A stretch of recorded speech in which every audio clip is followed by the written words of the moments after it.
Halo, selamat sore Pak dan teman-teman semuanya. Eh, Kami dari kelompok satu akan mempresentasikan hasil UTS yang diberikan Bapak kepada kami. Nah, di sini kami akan membahas tentang yang pertama itu kita akan masuk ke studi kasusnya pertama, yaitu robot kurir pintar atau eh, materi uninformed dan informed search. Nah, skenario-nya pastinya sebuah robot kurir harus mengantarkan paket dari titik start A ke goal atau G dalam sebuah gerak kota dengan energi terbatas dan harus efisien. Nah, data grafnya boleh kita lihat di slide-nya, serta nilai heuristik KG juga sudah dipaparkan di slide. Selanjutnya kita akan masuk ke pengimplementasian ke bentuk BFS, DFS, Greedy Best First, Search, dan Start. Nah, teman-teman, di sini kami akan membandingkan dua kategori besar dalam teori pencarian uninformed search atau pencarian buta yang kita ketahui, yang diwakili oleh BFS dan DFS, serta informed search atau pencarian berbasis informasi yang diwakili oleh Greedy dan Astart. Nah, kita tahu bahwa BFS itu adalah algoritma yang bekerja dengan mengunjungi semua tetangga pada level yang sama dan akan turun ke level berikutnya. Dan DFS berbanding terbalik dengan DFS, teman-teman, yaitu DFS ini melakukan penelusuran sedalam mungkin pada satu cabang sebelum melakukan backtracking. Nah, greedy bus first source pastinya adalah algoritma yang memilih jalur berdasarkan nilai heuristik terkecil, yaitu estimasi jarak terdekat ke tujuan. Jadi di greedy ini dia mengandalkan si nilai heuristiknya ini. Nah, dan yang terakhir adalah ASTART. Ini adalah algoritma tercanggih dalam kelompok ini karena menggabungkan biaya aktual G dengan estimasi jarak ketujuan melalui fungsi heuristiknya. Nah, ini adalah implementasi kodenya, teman-teman. Nah, kita masuk ke analisis. Nah, soal yang pertama adalah bandingkan jalur yang dihasilkan tiap algoritma. Boleh kita lihat, teman-teman, bahwa eh, perbandingannya ini sangat berbeda sekali. Nah, di mana BFS itu adalah jalur solusinya atau PET yang dikunjungi adalah A, B, D, G. Dan total cost-nya itu 9. Dan not dieksplorasi A, B, C, D, E, F, G. DFX juga ada jalur solusi yaitu yang dikunjunginya atau PET yang kita ketahui adalah ACFG, Greedy itu ACFG juga, dan Astar itu PET yang dikunjungi adalah ABDG. Nah, berdasarkan hasil program yang dihasilkan teman-teman adalah BFS menghasilkan jalur yang sama dengan Astar. Sedangkan DFS dengan Greedy juga menghasilkan jalur yang sama juga. Nah, artinya uh, BFS dan Astar menemukan jalur yang sama dan optimal pastinya. Sedangkan DFS dan Greedy menghasilkan jalur yang tidak optimal. Masuk ke soal kedua adalah jelaskan mengapa BFS bisa lebih buruk dari Astar. Nah, eh wait.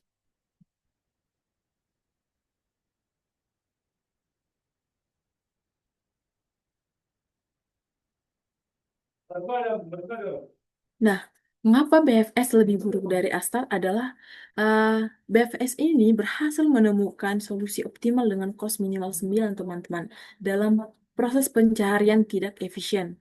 Selanjutnya adalah eh, BFS juga bekerja secara eh, membabi buta dengan mengeksplorasi semua tetangganya pada level yang sama sebelum turun ke lebih dalam lagi. Akibatnya semua kota A, B, C, D, E, F, G harus dikunjungi sebelum mencapai tujuannya.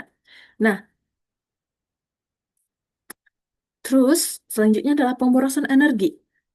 Nah, untuk robot dengan energi terbatas, BFS mengeksplorasi terlalu banyak area, teman-teman, yang sebenarnya tidak relevan seperti kotak E dan F, sehingga tidak memenuhi kriteria efisiensi waktu dan energinya. Nah, eh, perbandingan dengan Astarnya adalah sebaliknya, Astar menggunakan informasi tambahan berupa heuristik. Artinya, Astar memberikan jalur optimal yang sama dengan BFS, namun dengan jumlah not yang dieksplorasi jauh lebih sedikit, hanya 5 not, karena pencarian lebih terarah ke tujuannya. Selanjutnya kita akan membahas tentang mengapa greedy bisa eh, mungkin dibilang terlihat pintar, tapi salah gitu. Nah, pastinya algoritma greedy burst first search ini seringkali memberikan kesan performa yang cepat, namun hasilnya tidak akurat atau suboptimal. Artinya teman-teman, dia cuma menang di cepatnya doang gitu. Nah, kita tahu bahwa greedy ini adalah hanya fokus ke heuristiknya saja. Nah, artinya, greedy hanya mempertimbangkan nilai heuristik atau estimasi jarak ke G.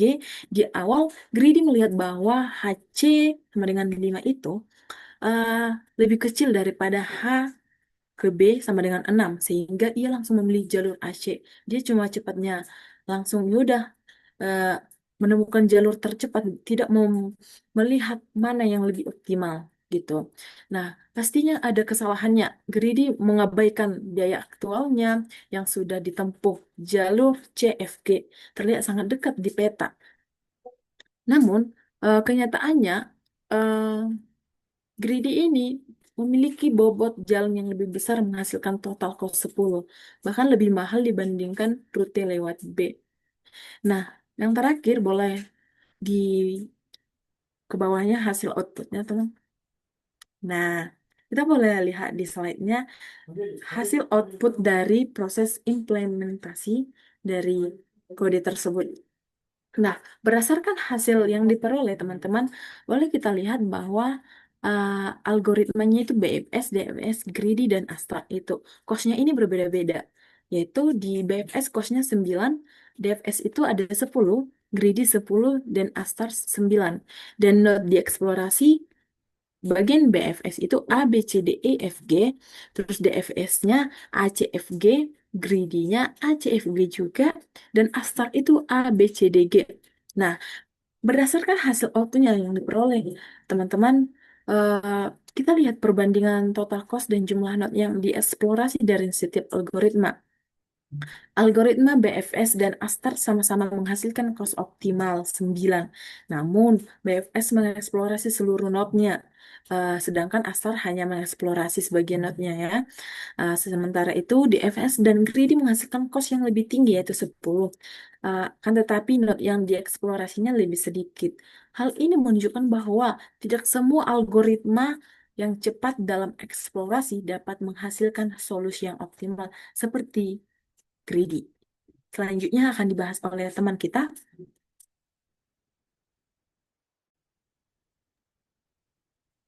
Baik, teman-teman, sekarang kita akan masuk ke soal 2. Soal 2 ini tentang algoritma optimasi. Di soal ini kami mengimplementasikan ada dua algoritma. Yang pertama yaitu algoritma hill climbing dan yang kedua algoritma simulate annealing. Kita akan bahas satu persatu.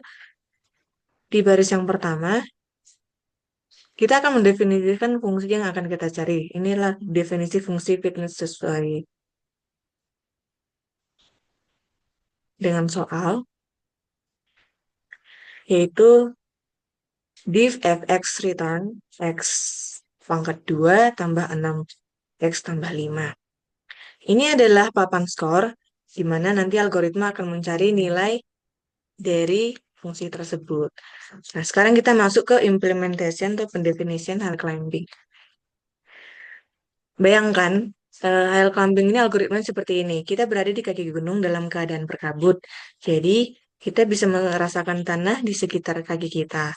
Jika tanah di depan lebih tinggi, maka kita akan melangkah ke sana. Di sini ada kode step 0,01 yang artinya jarak setiap langkah kecil yang akan kita ambil.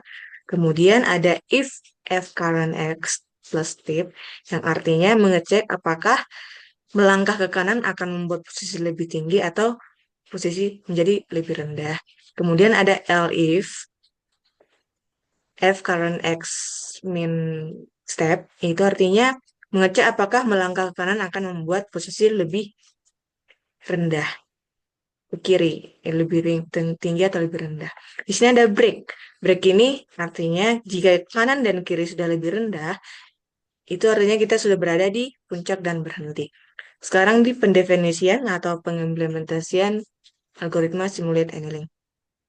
Di sini, simulate annealing ini berbeda dengan hill climbing karena hill climbing ini cuma naik, sedangkan algoritma ini kadang-kadang ada turun agar tidak terjebak di puncak kecil atau puncak palsu.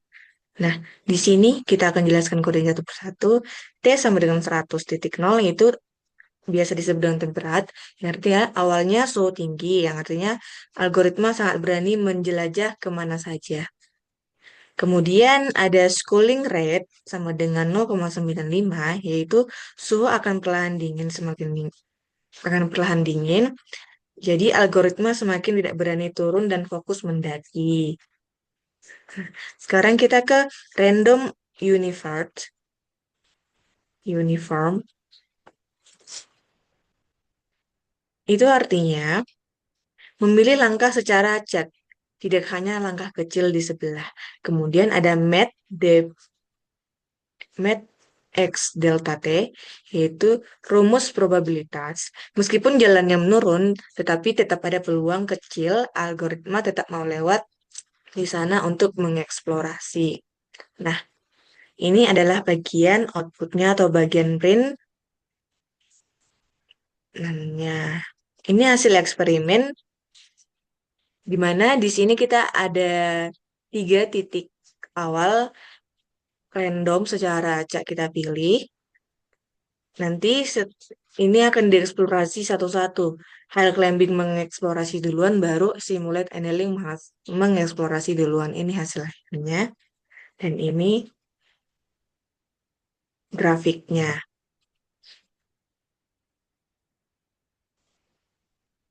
Dalam analisis ini, jika kita bandingkan,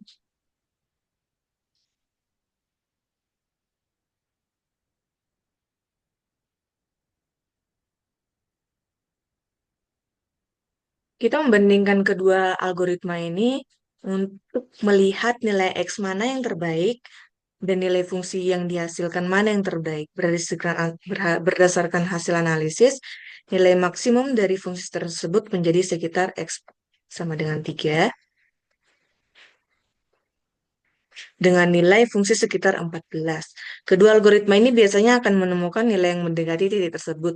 Namun, secara umum, hill climbing lebih cepat tetapi berisiko, terjebak pada lokal optimum, sedangkan simulate annealing lebih fleksibel karena dapat keluar dari jebakan tersebut dengan memanfaatkan mekanisme probabilitas. Sekarang kita masuk ke soal nomor 3. Nah, soal nomor 3 ini tentang strategi permainan jika kita ingin membuat sebuah game. Di bagian ini kami juga mengimplementasikan 2 algoritma, yaitu algoritma Minimax dan metode Alpha Beta Pruning. Kita akan bahas satu persatu. Di sini ada bagian numbers. Bagian numbers ini itu daftar angka yang angka yang akan diperebutkan oleh 2 pemain. Sebelum itu saya akan menjelaskan tentang apa sih strategi permainan ini. Strategi permainan ini tuh menentukan keputusan terbaik dalam sebuah permainan di mana ada beberapa angka yang akan diperebutkan dan ada juga 2 pemain secara bergantian mengambil angka tersebut atau angka dari daftar tersebut. Pemain ini ada 2, yaitu Max dan Min. Max ini bertujuan untuk mendapatkan nilai terbesar, sedangkan Min ini bertujuan untuk membuat nilai dari si Max ini sekecil mungkin.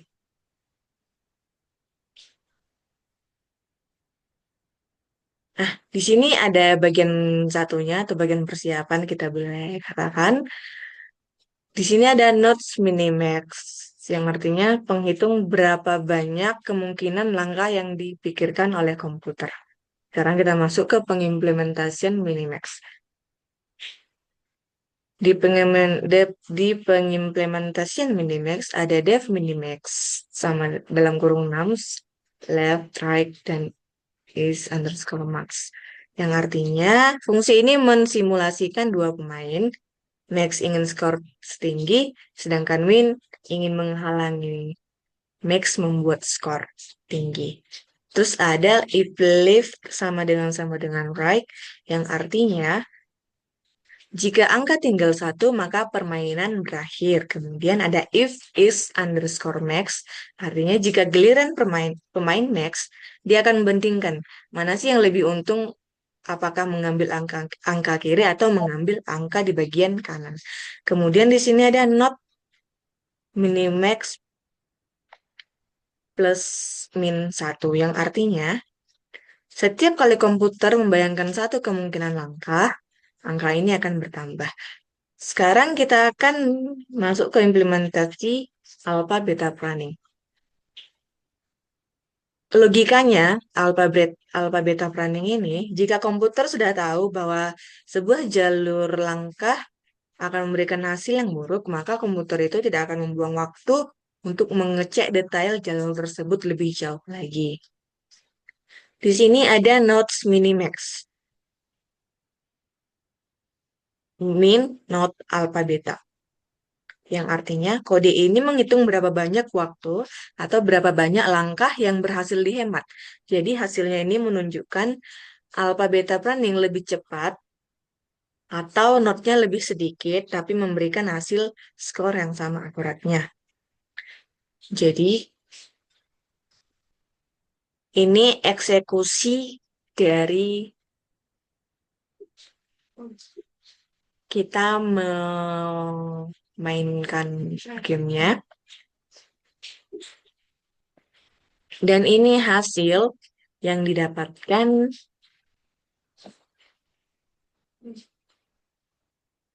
dari metode Minimax dan metode Alpha Beta Planning. Nah, jadi teman-teman berdasarkan analisis hasil program ini atau hasil algoritma ini, kedua algoritma ini akan menghasilkan keputusan terbaik yang sama dalam permainan tersebut, namun jumlah not yang diperiksa akan berbeda. Pada algoritma Minimax akan memeriksa semua kemungkinan langkah sehingga jumlah not yang dihitung akan lebih banyak. Sementara itu, pada algoritma Alpha Beta Planning mampu mengurangi jumlah not yang diperiksa karena beberapa cabang pencarian dipangkas pada awalnya atau lebih awal.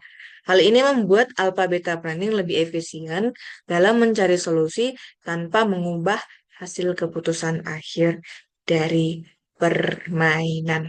Sekian dari presentasi atau pemaparan atau penjelasan kode ini. Sekian dan terima kasih.